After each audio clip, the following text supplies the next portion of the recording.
Bismillahirrahmanirrahim. Alhamdulillahirabbil alamin. Wassalatu wassalamu ala asyrafil anbiya'i wal mursalin. Nabiyina Muhammadin wa ala alihi wa sahbihi ajma'in. Asyhadu an la ilaha illallah wahdahu la syarika lah wa asyhadu anna Muhammadan abduhu wa rasuluh. Allahumma la ilma lana illa ma 'allamtana innaka antal alimul hakim. Amma ba'd. Nawasil fi syarhi kitab Mukhtasar Al-Fawaid Al-Makkiyah Syekh Alawi bin Ahmad As-Saqaf rahimahullah al-mutawaffa sanah 35 wa 300 ba'da alf min al-hijratin nabawiyah. Masih dalam penyebutan mustalahat Imam An-Nawawi rahimahullah taala dalam Al-Minhaj yang juga diikuti oleh para ulama yang lain. Sudah disebutkan sebelumnya, kata Nawawi rahimahullah taala, fa haitsu aqulu al-adhhar wal mashhur fa min al-qawlaini awil aqwal fa in qawiyal khilaf qultu al-adhhar wa illa fal mashhur. Kalau khilafnya itu antara dua pendapatnya, dua ucapannya Imam Syafi'i, maka beliau akan mentakbir dengan kata al-adhhar atau al-mashhur. Kalau khilafnya kuat, beliau akan sebut al-adhhar. Ya, kalau khilafnya lemah, beliau menyebut al-mashhur. Dan yang mu'tamad tentu saja yang adhhar. Ya, dan yang masyhur. Kebalikan dari adhhar ini zahir, ini boleh dipakai beramal. Boleh dipakai beramal. Sementara kebalikan masyhur yaitu gharib tidak boleh dipakai beramal. Kemudian ya, wa haitsu aqulu al-asahu was-sahihu faminal wajhaini awil awjuh fa in qawiyal khilaf qultu al-asah wa illa fas-sahih. Ya, kalau khilafnya itu antara dua wajah, yakni dua atau lebih aqwal ashab Asy-Syafi'i, ashabnya beliau, maka beliau mentakbir dengan kata al-asah atau as-sahih. Kalau khilafnya kuat, beliau menggunakan kata al-asah. Kalau lemah, beliau menggunakan kata as-sahih. Kebalikan al-asah yaitu as-sahih boleh dipakai beramal, dan kebalikan as-sahih yaitu al-dhaif tidak boleh dipakai beramal. Kemudian wa haitsu aqulu an-nas fa huwa nassu Syafi'i rahimahullah. Ya. Wa yakunu hunaka qaulun wajhun dhaifun aw qaulun mukharraj. Kalau beliau mengatakan nas, maka maksudnya adalah ucapan Imam Asy-Syafi'i secara langsung. Ya. Dan di sana ada wajah yang dhaif atau qaul yang mukharraj. Contoh penyebutan nas dalam kitab Minhajut Talibin dalam bab ijtihad dalam masalah air. Ya. Kata Imam An-Nawawi rahimahullahu taala, wa idza sta'mala ma dhannahu araqal akhar fa in tarakahu wa taghayyara dhannuhu lam ya'mal bis-tsani 'ala nas. Nah, kalau ada seorang ragu-ragu mana air suci, mana air najis, kemudian dia mau berwudu, nggak ada air lain kecuali dua ini, air suci sama air najis, cuman dia tidak tahu mana suci mana najis, maka kewajibannya adalah ijtihad. Ya, ini mencari tahu, dicium, ya dilihat warnanya yang mana, kira-kira ada tanda-tanda ini najis, jelas ya. Nah, kalau misalnya dia sudah menentukan ijtihadnya bahwa air yang sebelah kanan yang suci, maka dia buang air yang kedua. Air yang satu yang dianggap najis dia buang. Araqal akhar. Jelas sampai sini? Dia buang. Kemudian dia berwudu dengan air yang sebelah kanan yang hasil ijtihadnya menyatakan itu yang suci. Dia buang air yang kedua. Kata beliau, kalau misalnya ini salat maghrib ya. Salat maghrib dia dapat dua air, satunya suci, satunya najis. Cuma dia tidak tahu yang mana suci, mana najis. Maka apa yang dilakukan? Ijtihad. Jelas ya? Ya. Tidak ada air yang lain, maka dia wajib untuk berijtihad. Setelah dia menentukan yang kanan kayaknya yang suci, ini kayaknya najis, maka dia berwudu dari yang kanan ya, dan dia buang yang dia pikir najis, dia buang. Kemudian kata beliau, kalau dia tidak buang, perhatikan, kalau dia tidak membuang yang sebelah kiri, kemudian masuk sholat Isya, ternyata berubah, kayaknya yang kanan ini yang najis, bukan yang kiri. Paham sampai sini? Kayaknya yang kanan yang najis, bukan yang kiri. Berubah, taghayyara dhannuhu, berubah dugaan besarnya. Maka lam ya'mal bis-tsani 'ala nas, maka dia tidak boleh beramal dengan ijtihad yang keduanya, yang terbarunya. Tetap dia pakai ijtihad yang lama. Nah, gitu. ala nas, berdasarkan nas dari Imam Asy-Syafi'i.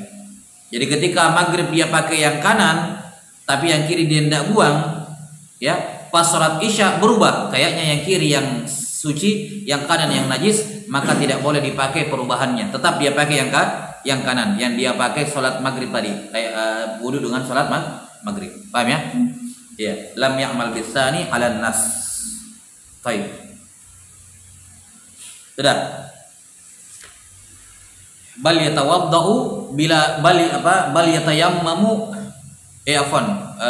kewajiban dia adalah bal yatayammamu bila i'adatin fil qasah. Nah, kalau berubah pendapatnya, saya ulangi, kalau berubah pendapatnya, kali ini dia mengatakan yang kanan najis, maka dia tidak boleh pakai dua-duanya. Ulangi. Dia tidak boleh pakai dua-duanya, dia bertayamum. Kenapa tidak boleh pakai dua-duanya? Karena sekarang berubah pendapatnya, yang kanan dia kira najis, tapi yang kiri tetap tidak boleh dipakai karena tadi sudah dihukumi najis pertama pas sholat maghrib tadi. Pas sholat isya berubah pendapatnya, kayaknya yang kanan yang najis, maka yang kanan juga dia tidak boleh pakai. Jelas ya? Tidak boleh dia pakai. Apa yang dilakukan? Tinggalkan dua-duanya, tayamum sholat dan tidak perlu mengulangi sholatnya. Baik, jelas ya? Wallahu a'lam bissawab. Jadi ketika ijtihadnya berubah, dua-duanya nggak boleh dipakai. Yang tadi dia pakai berwudu di maghrib tidak boleh dipakai sekarang ketika isya. Kenapa? Karena ijtihadnya menyatakan sekarang itu yang najis. Yang kiri tetap dia tidak boleh pakai. Kenapa? Tadi pas maghrib dia menghukumi itu apa? Najis. Maka tinggalkan dua-duanya, dia tayamum, sholat dan tidak perlu mengulang sholatnya. Baik. Kemudian wahaitsu aqulu al-madhhab fa min al-wajhain fa min at-tariqain aw at-turuq. Kalau beliau mengatakan madhab, maka itulah yang mu'tamad berdasarkan dua jalan atau lebih. Ya. Wa haitsu aqulu an-nas fa huwa nasu Syafi'i rahimahullah. Ya. Kemudian kata beliau rahimahullahu taala selanjutnya, wa haitsu aqulu al-jadidu fal qadimu khilafu. Kalau beliau mengatakan al-jadid, maka apa? Yang qadim kebalikannya. Jelas ya? Ya. Yang qadim kebalikannya. Iya. Au qadimun au fi qaulin qadim fal jadidu khilafu. Kalau beliau mengatakan fil qadim atau fi qaulin qadim, maka al jadid sebaliknya. Dan terakhir kita sebutkan bahwa dalam al majmu' tidak ada kalimat fi qaulin qadim, tidak ada. Yang ada hanyalah fil qadim. Seperti yang sudah kita contohkan sebelumnya, wa fil qadimi la yanjus bila taghayyur, dalam bab air. Sudah. Sekarang kata beliau rahimahullah, wa in kana fil mas'alati qaulan qadimun wa jadid. Kalau dalam satu permasalahan ditemukan dua pendapat Imam Syafi'i, pendapat qadim dan pendapat jadid. Sudah kita sebutkan bahwa qaul qadim adalah semua pendapat dan karya tulis Asy-Syafi'i, fatwa beliau sebelum beliau masuk ke mana? Ke Mesir. Semua pendapat, semua karya tulis Asy-Syafi'i sebelum masuk ke Mesir itu namanya apa? Qaul qadim atau mazhab al-qadim, mazhab lama. Dan semua pendapat karya tulis Imam Syafi'i setelah masuk ke Mesir itu apa? Ya, qaul jadid atau mazhabul jadid. Nah, sekarang kalau ditemukan dalam satu permasalahan, Asy-Syafi'i ada pendapat Syafi'i begini, tapi itu di qadim. Asy-Syafi'i yang kedua beliau berpendapat lain, itu di al-jadid. Yang mana yang dipilih? Yang mana yang mu'tamad dalam mazhab? Kata beliau fal jadidu huwal ma'mulu bihi. Maka yang jadidlah yang diamalkan. Yang mu'tamad dalam mazhab adalah qaul jadid yang di Mesir. Illa fi nahwi 17 mas'alah. Kecuali pada 17 permasalahan afta fiha bil qadim. Di mana para ulama Syafi'iyah mengatakan yang dipakai berfatwa yang kuat adalah pendapat lamanya Imam Asy-Syafi'i. Jelas ya? Kenapa? Karena lebih kuat dalilnya menurut mereka. Maka di sini kita bisa bedakan. Perhatikan, ada dua hal yang bisa kita petik dari sini. Yang pertama, bahwa para fuqaha Syafi'iyah tidak ada yang taklid kepada Imam Syafi'i. Ya, kita sudah sebutkan seperti yang dikatakan oleh sebagian ulama, para fuqaha Syafi'iyah itu dikatakan Syafi'iyah bukan karena taklid yakni ashabnya beliau yang sampai dalam jenjang mujtahid ya. Ya, dalam masalah-masalah tertentu ketika mereka sepakat dengan Imam Syafi'i itu kebetulan sama, kebetulan hasil ijtihadnya sama, tapi mereka kemudian bernisbat kepada Imam Asy-Syafi'i. Nah, Karena itulah ketika pendapat lamanya Imam Syafi'i lebih kuat dibandingkan pendapat barunya, menurut mereka lebih kuat yang lama, maka mereka mengatakan apa? Mereka berpendapat bahwa yang kuat adalah pendapat lamanya. Walaupun pendapat lama Imam Syafi'i beliau sudah tinggalkan. Beliau sudah apa? Tinggalkan. Tapi bersamaan dengan itu mereka mengatakan tetap itu yang kuat. Walaupun Imam Syafi'i tinggalkan, itu yang kuat. Baik, menunjukkan bahwa para fuqaha Syafi'iyah tidak taklid kepada Imam Syafi'i rahimahullah pada masalah-masalah yang mereka mampu berijtihad. Kemudian yang kedua, di sini menunjukkan ada perbedaan antara mazhab Asy-Syafi'i dengan mazhab Asy-Syafi'iyah. Paham? Mazhab Asy-Syafi'i sama mazhab Asy-Syafi'iyah. Kalau mazhab Syafi'i itu pendapat pribadinya Imam Syafi'i. Kalau mazhab Syafi'iyah adalah pendapat resmi dalam mazhab Syafi'i, dalam mazhab Imam Syafi'i dengan semua pengikutnya. Paham ya? Kalau dikatakan mazhab Asy-Syafi'i ini mazhabnya Asy-Syafi'i, maka maksudnya itu pendapat pribadinya beliau. Tapi kalau dikatakan mazhab Syafi'iyah, artinya itu yang mu'tamad menurut ashab dan pengikut mazhab Imam Asy-Syafi'i, walaupun itu bukan pendapatnya Imam Syafi'i. Nah, karena begini, seorang mujtahid kalau berubah pendapatnya, maka pendapat yang boleh disandarkan kepadanya pendapat yang lama atau pendapat yang baru? Pendapat yang baru. Jelas sampai sini? Kalau ada seorang mujtahid berubah pendapatnya, maka yang sah disandarkan kepadanya adalah pendapat yang baru, bukan pendapat yang lama. Pendapat yang lama ditinggalkan, tidak boleh lagi disandarkan kepadanya. Maka yang telah berlalu ucapan Imam Syafi'i rahimahullah, kata beliau, saya tidak menghalalkan la aj'alu fi hillin man rawahu anni. Saya tidak menghalalkan orang yang menisbatkan pendapat qadim kepada saya. Berarti beliau tinggalkan. Maka tidak boleh seorang mengatakan ini mazhab Asy-Syafi'i kecuali qaul jadid, kecuali yang terbaru. Yang lama yang beliau tinggalkan tidak boleh dikatakan mazhab Asy-Syafi'i. Tapi kalau murid-murid ataupun ashab pengikut Imam Syafi'i lebih memilih pendapat yang qadim, lebih memilih ijtihad lamanya Imam Syafi'i, dan itu yang mu'tamad, maka dikatakan itu mazhab Syafi'iyah, bukan mazhab Syafi'i. Paham? Itu namanya apa? Mazhab Syafi'iyah. Ya, bukan mazhab Asy-Syafi'i. Karena Asy-Syafi'i sudah meninggalkan itu. Cuman para pengikutnya mengatakan itu lebih kuat karena ada lebih kuat dalilnya dibandingkan pendapat barunya Imam Asy-Syafi'i. Paham ya?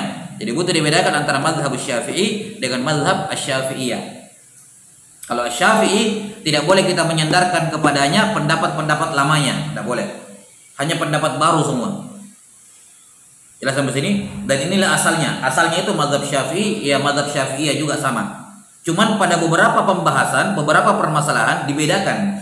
Mazhab Syafi'i yang qadim, mazhab Syafi'iyah pada 17 permasalahan ini yang mereka berpendapat bahwa yang qadim lebih kuat dibandingkan yang jadid. Makanya kata beliau, asalnya yang mu'tamad dalam mazhab yang disandarkan kepada Imam Syafi'i sebagai mazhab beliau adalah al-jadid, yang baru. Kecuali illa fi nahwi 17 masalah. Kecuali pada 17 permasalahan yang para fuqaha Syafi'iyah berfatwa dengan yang lama, yang qadim.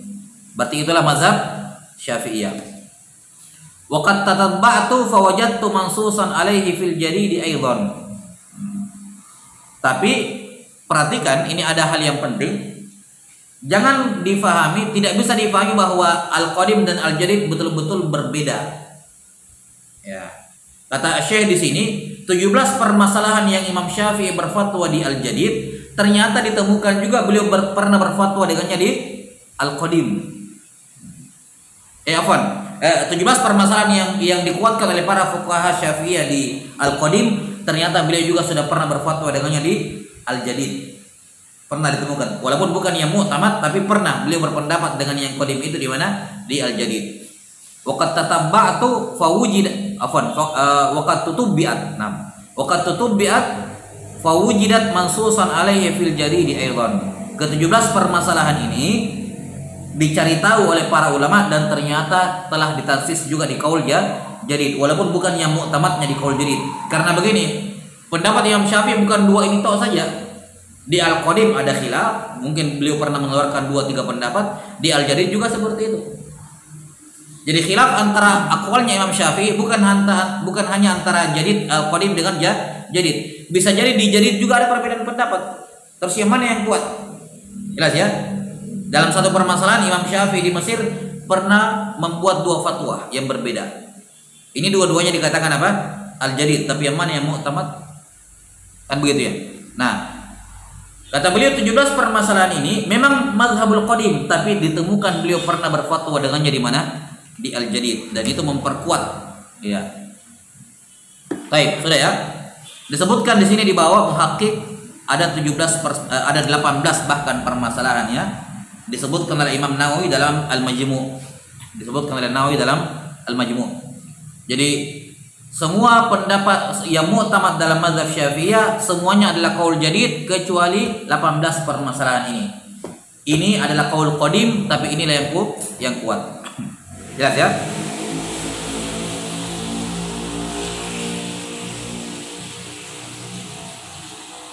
Yang pertama, tidak wajib menjauh dari najis pada air yang 2 kullah. Pada air 2 kullah.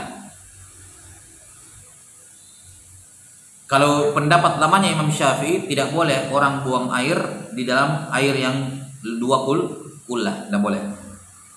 Nah, tapi pendapat barunya boleh. Ya, boleh. Karena apa? Karena biasanya tidak menajisi, karena 2 kullah banyak. Atau kalaupun menajisi bisa ditambahi air lagi lebih banyak biar tidak berubah sifatnya. Nah, kemudian air yang mengalir.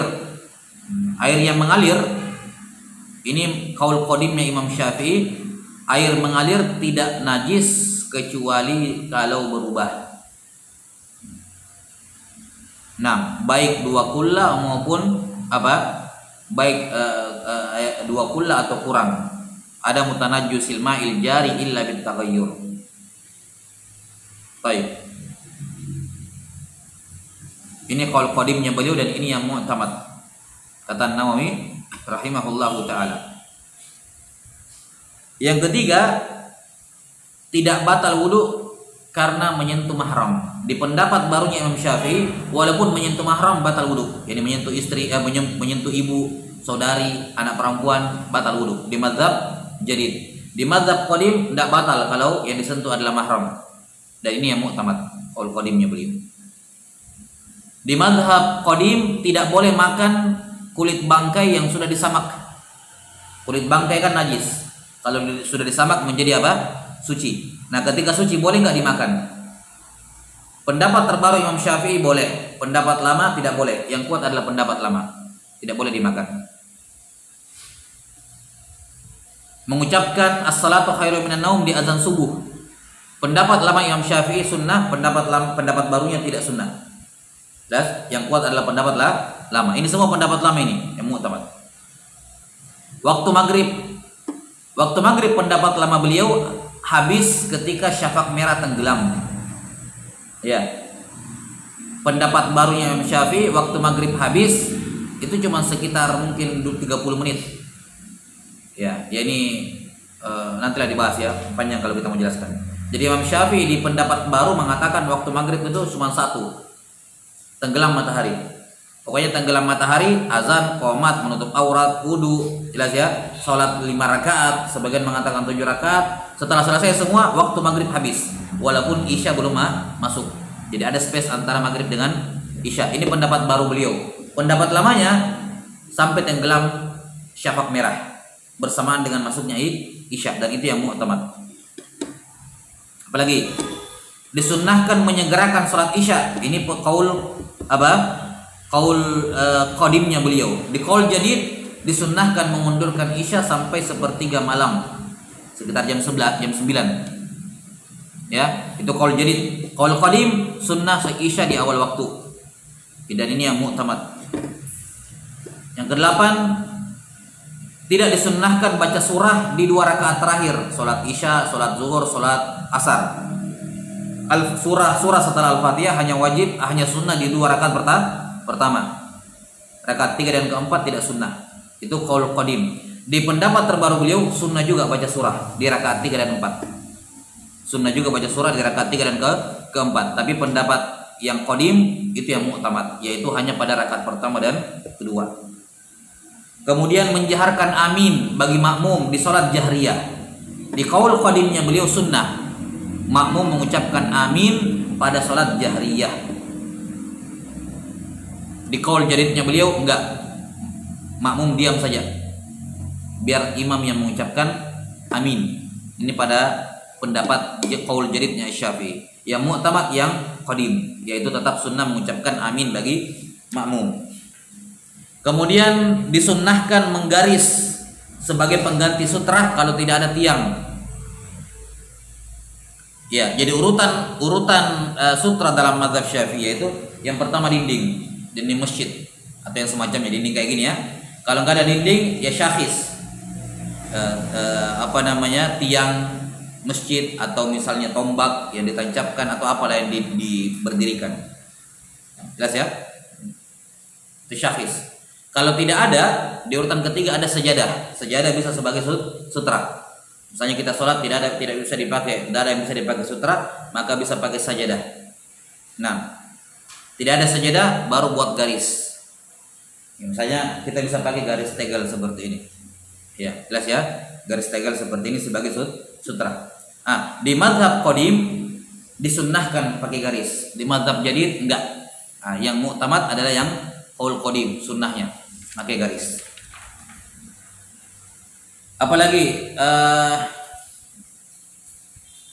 bolehnya al-munfarid berniat makmum di tengah-tengah sholat. Misalnya saya sholat sendirian, sholat zuhur ya. Saya kira orang sudah selesai semua sholat zuhur. Saya pergi sholat zuhur, terlambat masuk ke masjid itu. Di tengah-tengah safar saya singgah sholat. Saya lihat orang sudah banyak selesai sholat. Saya kira mereka sholat ba'diyah, ternyata qobliyah. Ya. Akhirnya saya berdiri di saf pertama sholat zuhur niat sendirian. Allahu Akbar. Ketika saya sholat, tiba-tiba qomat. Orang akhirnya berjajar di sebelah kanan sebelah kiri saya membentuk saf. Jelas ya? Maka di sini ketika imam takbir Allahu Akbar, saya bisa merubah niat saya menjadi makmum. Jelas ya? Saya boleh merubah niat saya menjadi makmum. Ini pendapat qaul qadimnya Imam Syafi'i. Qaul jadidnya tidak boleh. Yang mu'tamad adalah yang qadim. Memotong kuku bagi jenazah, memotong kuku jenazah dalam mazhab qadim makruh. Dalam mazhab jadid boleh, tidak makruh. Yang mu'tamad yang makruh. Makruh memotong kuku jenazah. Yang ke-13, ini kurang jelas di sini, tidak iktibar haul pada zakat. Kayaknya mungkin salah satu zakat tertentu ini. Tidak jelas di sini. Saya belum sempat rujuk juga ke majmu' ya. Kemudian puasanya wali. Kalau ada mayit punya utang puasa, ya. Mayit meninggal punya utang puasa, maka dipuasakan dipuasakan oleh walinya. Ini di mazhab qadim, dia puasakan oleh walinya. Nah, di mazhab jadid boleh milih, boleh puasa, boleh fidyah.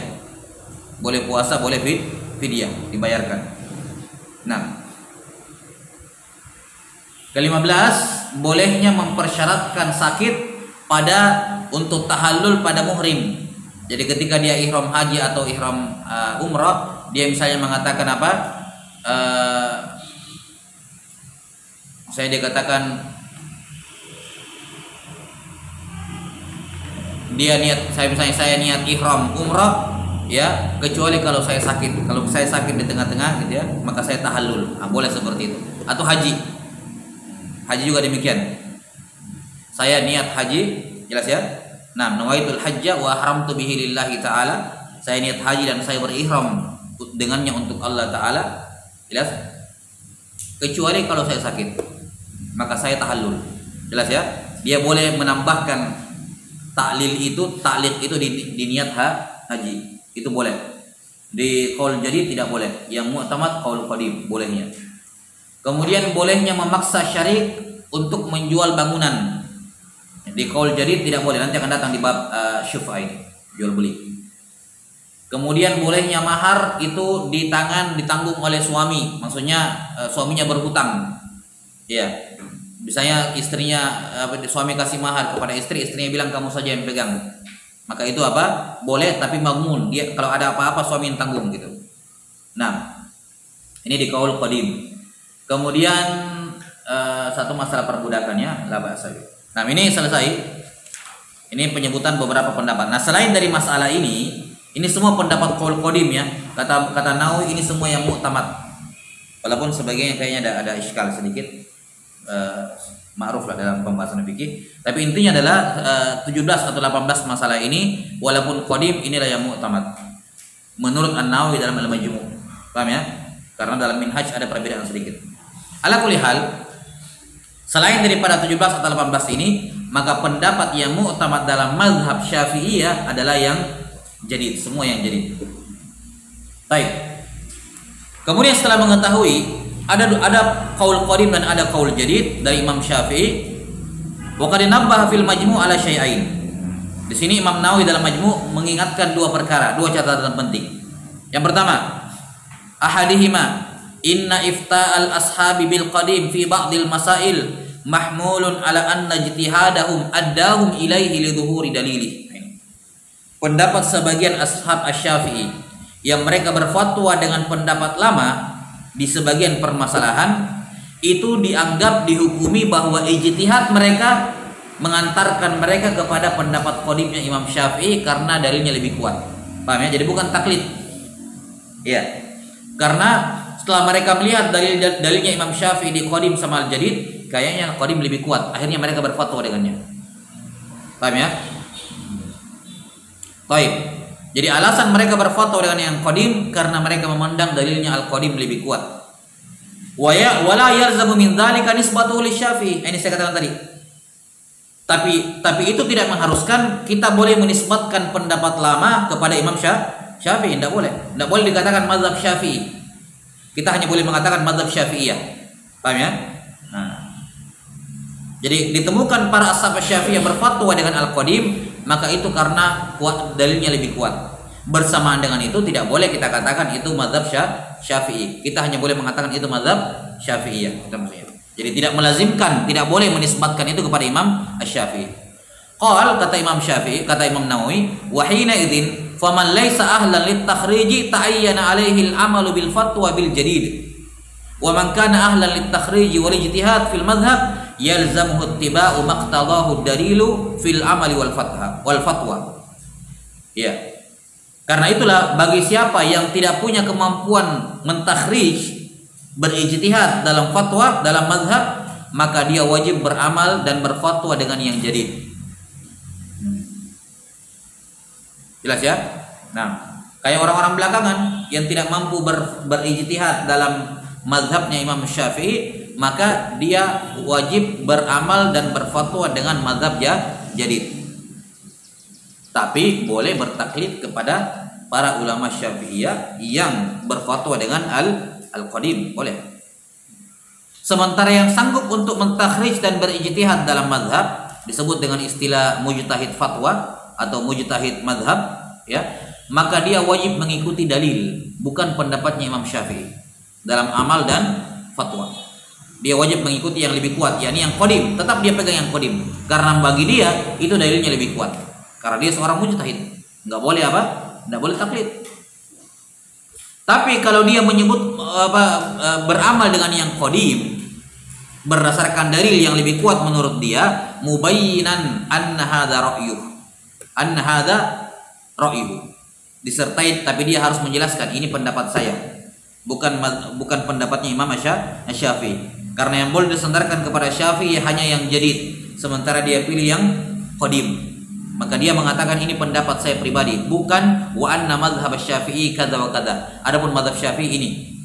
Adapun ini pendapat yang saya pilih. Yani walaupun itu juga pendapat Syafi'i di qadim. Paham ya? Makanya bagusnya dia bilang ini pendapat Syafi'i fil qadim. Dia jelaskan begitu. Adapun kalau dia mengitlaqkan ini mazhab Syafi'i, tidak boleh kecuali yang jadid. Ini amanah ilmiah. Baik. Qala wa hadha kulluhu fi qadimin lam yu'addidhu hadithun. Ya. La mu'aridalah. Ini semua kita hanya wajib berfatwa dengan al-jadid bagi yang bukan mujtahid. Itu berlaku pada qadim yang tidak didukung oleh dalil. Adapun fa in tadada bidzalika fa huwa madhhabus Syafi'i. Ya. Tapi kalau mazhab qadim itu didukung oleh hadis yang sahih, tidak ada mu'arid, tidak ada yang menentang hadis tersebut, maka bisa dikatakan itu mazhab Asy-Syafi'i, kata Nawawi. Kenapa? Faqad sahha annahu qala idza sahhal hadits fa huwa madhhabi. Karena Imam Syafi'i pernah berkata, kalau hadis itu sahih, maka itu adalah mazhabku. Jadi maksudnya apa? Kalau ada qaul qadim, asalnya kan bukan mazhab Syafi'i. Tapi kalau ditemukan ada hadis sahih yang menguatkan pendapat itu dan tidak ada mu'arid, sementara di mazhab qadim tidak ada dalil, tidak diketahui dalilnya maksudnya, atau kurang kalah kuat begitu, maka bisa dikatakan apa? Qaul qadim juga merupakan mazhab Asy-Syafi'i. Baik, ini semua rincian ya. Wa illa kaidah globalnya 17 tadi, itu saja. Paham ya? Kaidah globalnya. Ini adalah tafsil yang bermain di sini ya hanya yang punya ittilaq yang luas terhadap mazhab Syafi'i. Kita cukup dengan 18 permasalahan tadi, qadim, selainnya jadid. Baik, Allahu a'lam bishawab.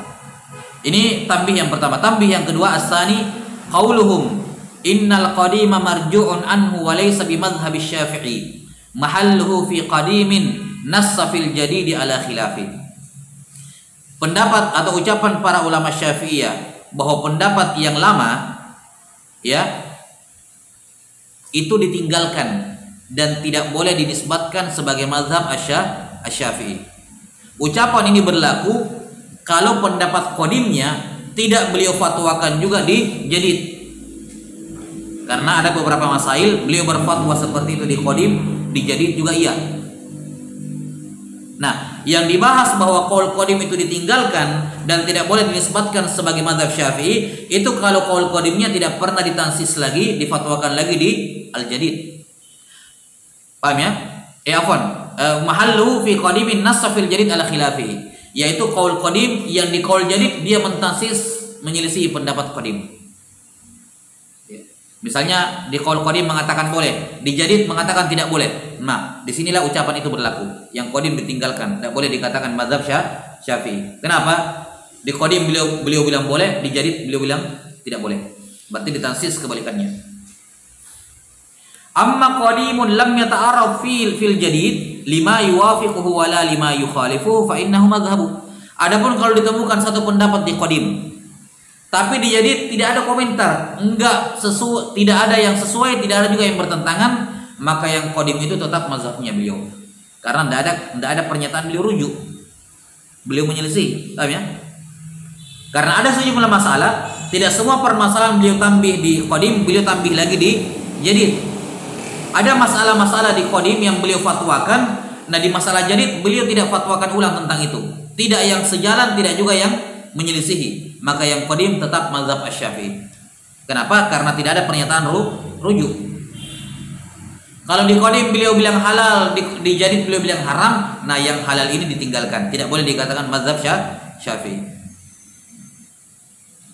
Tapi kalau di satu permasalahan Syafi'i mengatakan sunnah, terus di jadid tidak ada komentar tentang masalah itu, nggak ada yang mengatakan iya, nggak ada yang mengatakan tidak, maka yang lama tetap merupakan mazhab Syafi'i. Itu maksudnya. Kemudian fa in kana fil jadid qaulan, kalau di mazhab jadid ada dua pendapat, ada dua soalnya. Nunggu ji. Wa idza kana fil jadid qaulan, kalau perhatikan, kalau di mazhab jadid ternyata ada dua pendapat, seperti saya katakan tadi. Ya, tidak mesti jadid itu satu pendapat, bisa jadi dua pendapat, bisa jadi tiga pendapat. Ya.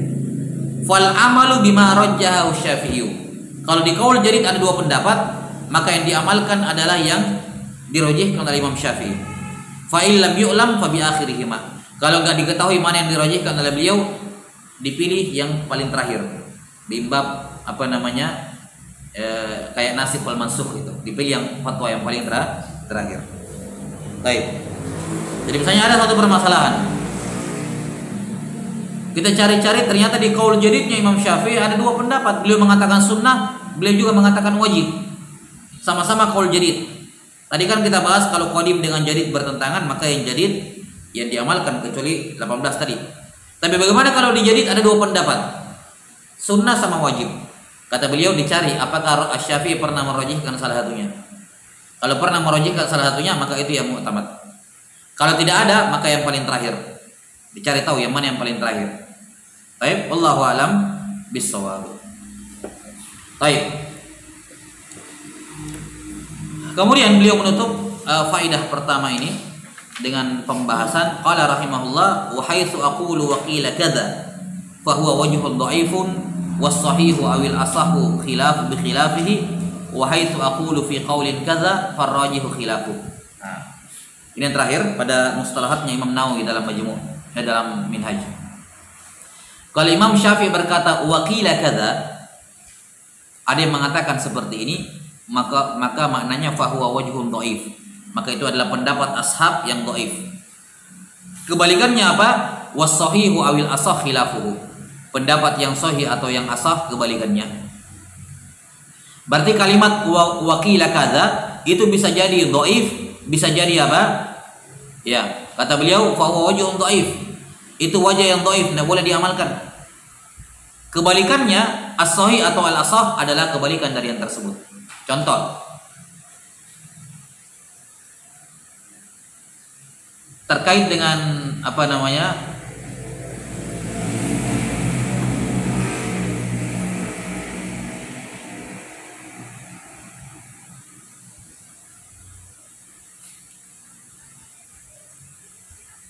ijtihad air tadi, biar nyambung saya pembahasannya. Ketika dia mau wudhu, di depannya ada dua air, jelas ya? Nah, di depannya ada dua air. Satunya suci, satunya najis. Paham sampai sini? Tapi dia tidak tahu yang mana suci, mana najis. Kemudian, tapi ada air lain. Air lain ini dipastikan suci. Paham? Apa hukum berijtihad di sini? Padahal ada air yang suci. Paham ya? Bisa dia pakai wudhu tanpa ada keraguan. Tapi apa hukumnya berijtihad? Mencari tahu dua air ini. Pendapat yang mu'tamad dalam mazhab adalah apa? Ijtihada wa tatahhara, tetap boleh berijtihad. Tapi tidak wajib hukumnya berijtihad, sunnah saja. Jelas ya? Sunnah hukumnya berijtihad. Kemudian dikatakan apa? Waqila in qadara ala tahirin biyaqinin fala. Waqila, ada pendapat lain dalam mazhab, wajah lain dalam mazhab. Kalau dia mampu mendapatkan air yang jelas suci, maka tidak boleh berijtihad. Paham ya? Jadi pendapat yang mu'tamad boleh berijtihad walaupun ada air yang jelas-jelas suci, boleh. Wa fi qaulin, ada wajah yang dhaif dalam mazhab, kalau ada air lain yang suci, tinggalkan dua-duanya, tidak boleh ijtihad. Dia pakai yang jelas-jelas suci. Paham ya? Ini contoh penggunaan kata waqila kadza. Wa haitsu aqulu fi qaulin kadza farrajihu khilafu. Kalau saya mengatakan wa fi qaulin pada sebuah pendapat seperti ini, maka yang rajih adalah kebalikannya. Seperti misalnya pada najis yang tidak kelihatan oleh mata. Najis yang tidak kelihatan oleh mata.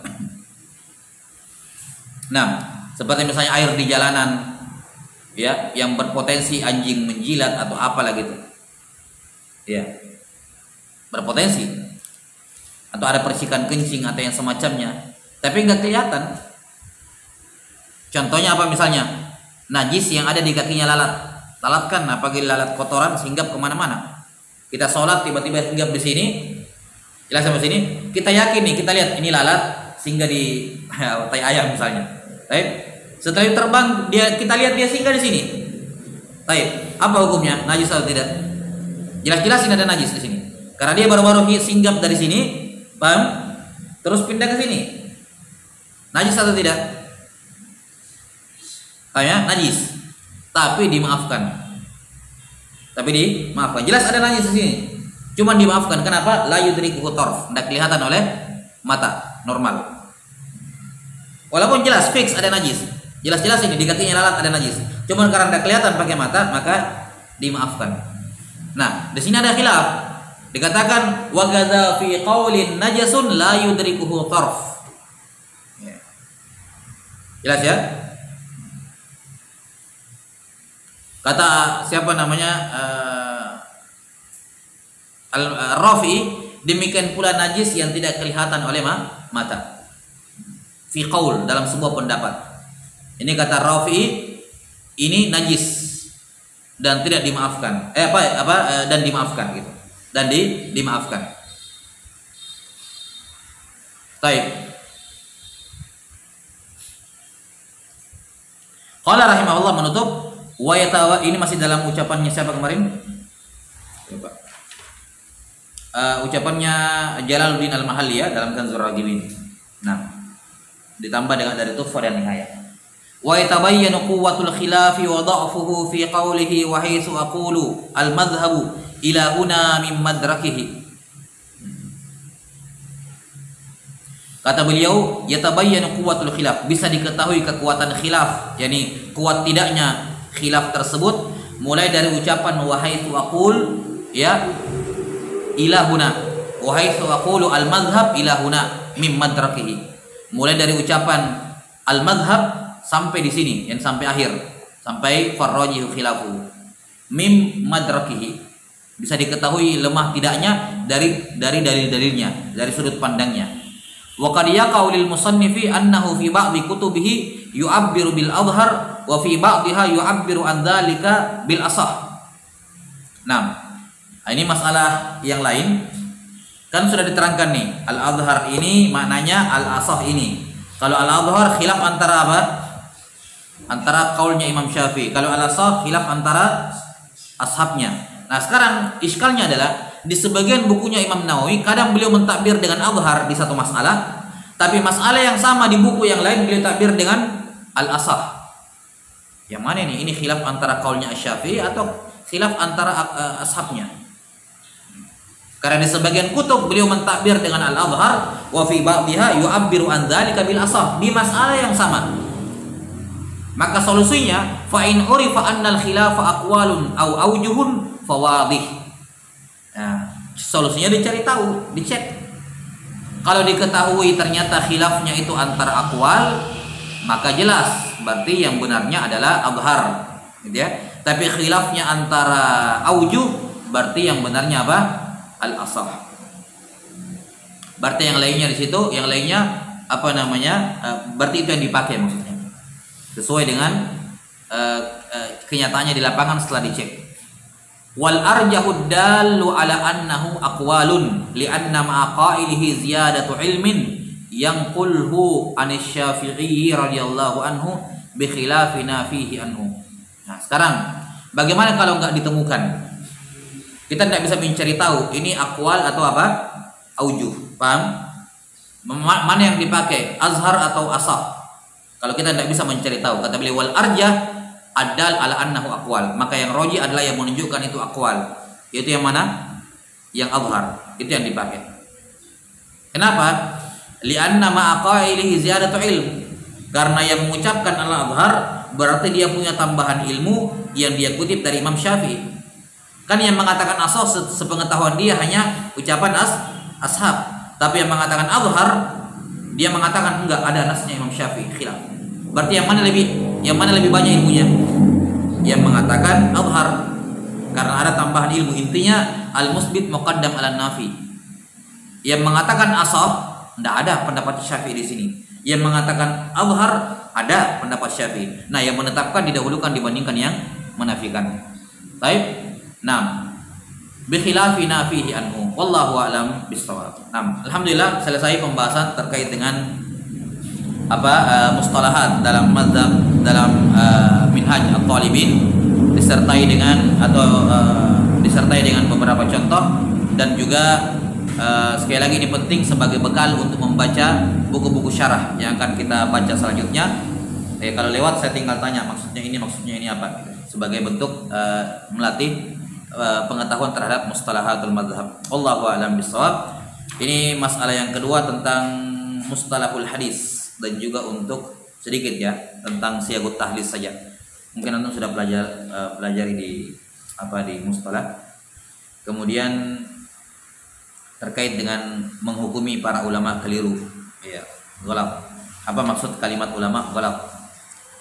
Baru kita masuk di khatimah. Naktabi hadzal qadar, sallallahu ala nabiyina Muhammadin wa ala alihi wasallam. Alhamdulillahirabbil alamin.